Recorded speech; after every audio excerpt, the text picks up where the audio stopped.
Good morning मित्रांनो. तर आज सकाळी ग्राउंडवर बसलोय, बघितलं तर आज आमचे एच-ओ-डी सर आमच्या ग्राउंडची पूजा करत होते. कारण की तिथे मॅचेस चालू होणार होत्या आणि हे सगळे प्रेक्षक पूजा करताना सगळे आलेले होते. सगळेजण माझ्या क्लासमधले ह्यान सीनियर्स आणि एच-ओ-डी सर थोड्या वेळ म्हणले खेळून बघतो. तर एच-ओ-डी सर खेळून झाल्यावर आता आमच्या मॅचचे सीन सुरू झालते आणि सगळे एन्जॉय करतात आणि एकटाच बघा कसा टेन्शनमध्ये गेलाय आणि प्रेक्षक काय एन्जॉय करताना मॅचेस आणि टेन्शनमध्ये 2 नमुने आहेत आणि ही बघा कसं ही बघा मी कसे आमचे प्लेयर असे आहेत ना, की नीट काय खेळायचं म्हणलं की नीट खेळत नाहीत म्हणून बोंबलून सांगावं लागतं त्यांना.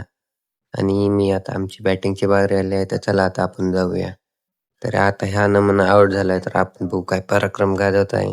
एका बॉलमध्ये 6 रनची गरज होती आणि याला 4 रन आहे आणि ह्या ठिकाणी आम्ही पराभूत प्रकारे हारलेलो आहोत. हारून बघा आमचा कॉन्फिडन्स जिंकल्यासारखं. आता आम्ही चाललो हॉस्टेलला. अशाच एका ब्लॉगमध्ये भेटू. बाय.